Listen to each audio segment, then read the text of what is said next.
classic Blumhouse film, I think, is about really a family and a house. There's a bump in the night. So I started thinking, well, what's my version of that? And I really wanted to make an imaginary friend movie that dealt with subjectivity.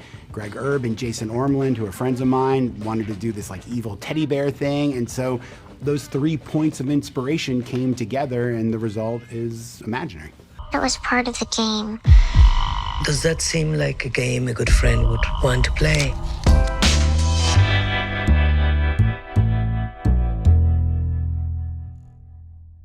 This is a fun role for you. Oh, blast. How did you get involved? What was I met with, this is important because I didn't think this worked. I'm not the kind of actor who's like, I like meetings. I'm not like, oh, let's meet everybody. So my reps had me meet with Blumhouse Casting. We had a lovely conversation, like talked about real life. Yeah. And then I'm not even exaggerating. It was like the last 5 minutes of the conversation. They were like, oh yeah, we might have some stuff. Like there's this movie, there's this other movie. You know, I go back to my reps. I'm like, yeah, they mentioned this one that just, they mentioned this one. Yeah. You know, they send me the script. I was like, oh, this is mine. I meet with Jeff. And that was literally it. Like wow. I think he said to me at the time, he was like, you know, my only concern is that you often, as a character, come across as really capable, you know, and the conceit of horror in general is you want a hero, you want a heroine, you want a protagonist who you're not sure is going to make it. Yeah. You know, there is an inherent softness. And, you know, my exact reply to him was like, oh, Jeff, I'm tired. I'm tired. I don't need to be the hero all the time. You have me mistaken, sir. I am so ready to be soft and fragile. So you connected with the vulnerability. Deeply. Readily. Ravenously. Imagination, kids' fears. Yes. It's the scariest thing ever. Yes. Did doing this film, did that kind of remind you of your own kind of childhood fears and traumas? Well, I think what I latched onto, you know, is the fact that sometimes kids are afraid of very real things. Yes. Like very scary actual realities. Like, you know, it's one thing to grow up and you're like, I'm scared of spiders. You know? Yeah. And it's another thing to live in a scary environment. It's another thing to be in a situation that, you know, in a family situation that's terrifying, that's so far be out of your control, you know?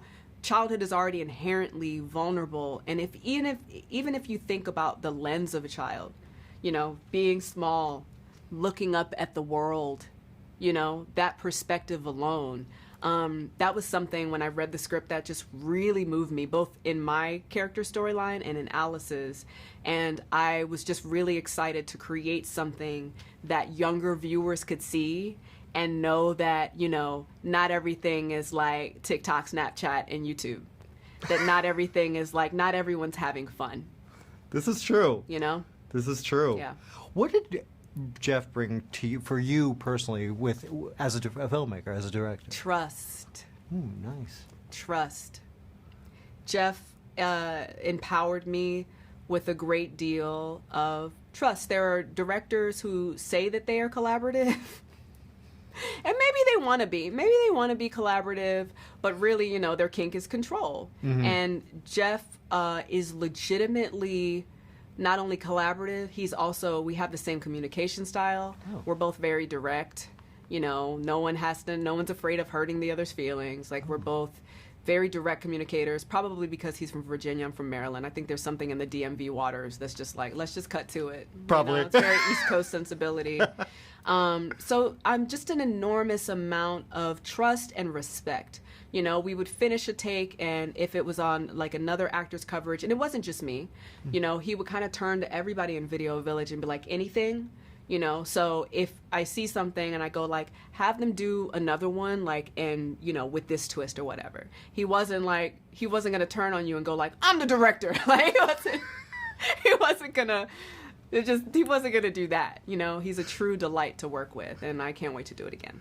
Wow. I mean, are you like, I want to do a sequel. A sequel would be fun. A sequel would be fun either as an actor or as an executive producer, because we've created the foundation of a world where the potential for this imaginary friend to manifest is so vast. It can manifest in any way. So there's so many toys to ruin. What I'm saying is I would like to ruin more toys for everybody. Amen. I love that. Chauncey's coming for you. Okay, first of all, I know as a kid I was terrified of everything. Like, what scares you, and how did you use that for your, you did a lovely performance, by the way. Thank you. Very good stuff. I think everyone was always scared of the dark, and you put your reality fears, and you turn those fears into your fear on set. I like that. Yeah. What about you? I mean, I feel like for me, especially when I was younger, I have 3 brothers, 2 older brothers who love teasing me. I was terrified of the dark. I was terrified of all these monsters they would create. So I tapped into that and remembered how terrified I was of that. Yeah. I'll go jump with you because this is such a nice performance, and it's very important. It's a very important part with this film.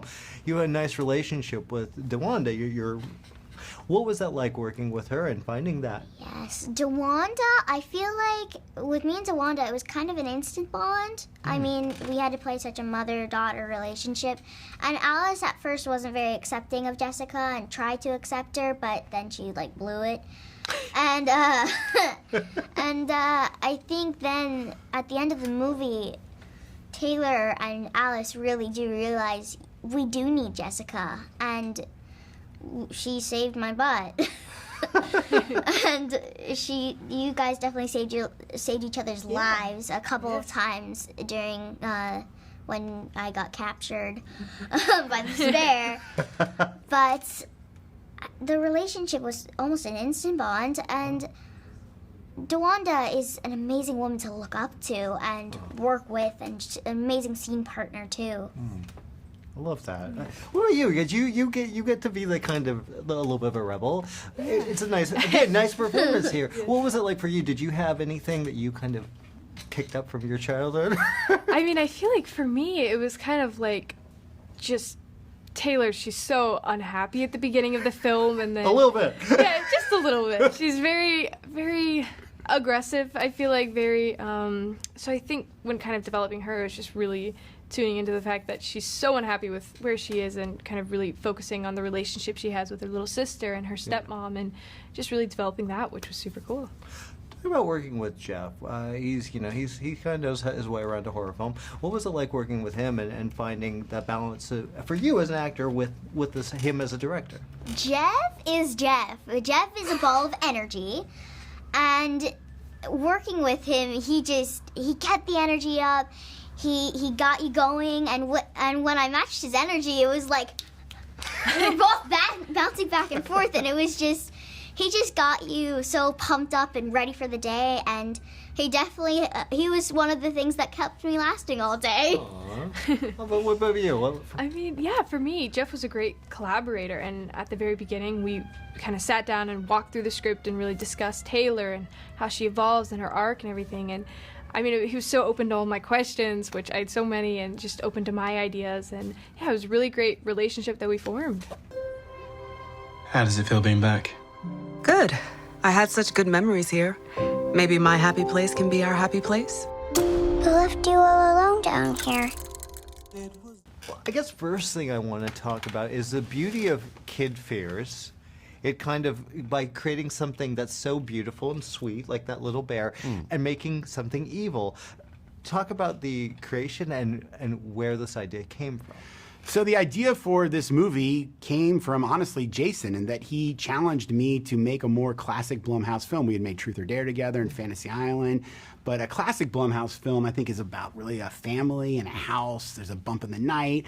So I started thinking, well, what's my version of that? And I really wanted to make an imaginary friend movie that dealt with subjectivity. Greg Erb and Jason Ormland, who are friends of mine, wanted to do this evil teddy bear thing. And so those 3 points of inspiration came together, and the result is imaginary. Now this came from you. How, Blumhouse has become so huge. It's so massive.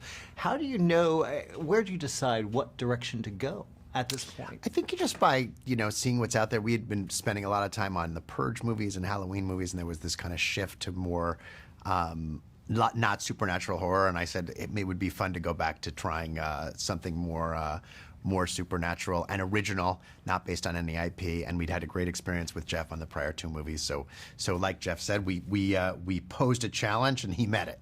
Nice. Yeah. Okay. Let's get back to a little bit to the movie too. Obviously, horror it connects to kids really well. Kids play it off really well. There's a great cast, but the young kids are terrific. Yeah, fantastic. What was it like finding the right balance, the right actor for those roles? It was really challenging. Fortunately, Blumhouse is an incredible casting department, and they've worked on all. I mean, they do all your movies, right? Yeah, they they worked do all on the Truth or movies. Dare and Fantasy Island with me. Great with kids. And so they already had seen 1 million kids for other projects. Even with all that work done ahead of time, it was still really challenging. We saw hundreds of actresses, and I started to despair. I thought, oh my goodness, I'm gonna have to build this performance line by line. Then Pyper Braun walked through the door and like nailed it in 1 take. And I turned to Sarah from casting, Sarah Domeyer, and I said, get her in makeup. That's like a director expression, which means like, get them to the set now. Like, she was that good. I've only said that twice in my career.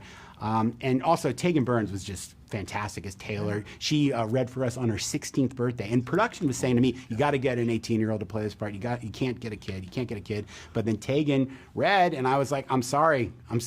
And one of the reasons why I love working with Jason is when something like that happens, when everyone else is saying, you got to get an 18-year-old, you got to get this because of the hours that you can work. I can always go to Jason and say, listen, this is the right choice. I know it's going to cause problems, but this is the right choice. And Jason backs me up 100% of the time. You mentioned kids. You are good with kids. Like you see a lot of these movies, especially during the '80s, just a lot of bad kid performances. Yeah, you don't see that anymore. Yeah. It's not me. I mean, it's Terry Taylor, and they're about 4 people. But Terry, we've been working with for 15 years. She's an executive at the company. You know, she has equity at Blumhouse. She's like a real partner. Yeah. And we see so many kids, and they're really great at putting, amazing young actors in front of directors. And I also, like Jeff, I think horror movies, like, the kid, don't worry about the kid. Like, make the scares good. And you can have the greatest scares ever. If you have a bad actor as a kid, they don't work. So I think I work with directors who really agree with me that the key to making most scary movies work is performance. And they're usually kids in scary movies. Can I hang out with your imaginary friend? He's not imaginary. He's not your friend.